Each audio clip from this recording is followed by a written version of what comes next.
How to make a backup code in Roblox.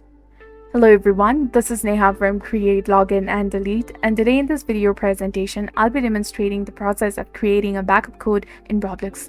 It's a straightforward and quick procedure, so make sure you pay close attention. So I recommend viewing this on your computer using the Roblox in a web browser. Alternatively, you can also do this on your mobile device by visiting the Roblox website in your web browser as well. Firstly, you need to sign into your specific Roblox account and select the settings icon in the top right corner. From the drop-down menu, go to Settings.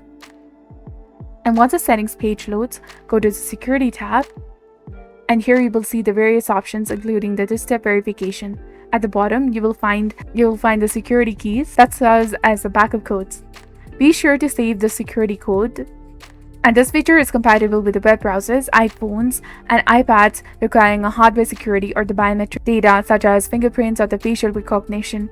Follow the on-screen instructions to enable the two-step verification by scanning a QR code provided after entering your password. And once the setup is completed, you can securely access and store the backup code. So this concludes the tutorial on how to create a backup code in Roblox. If you found this video helpful, please consider liking and subscribing for more helpful tips and tutorials. Thank you for watching. See you in the next one.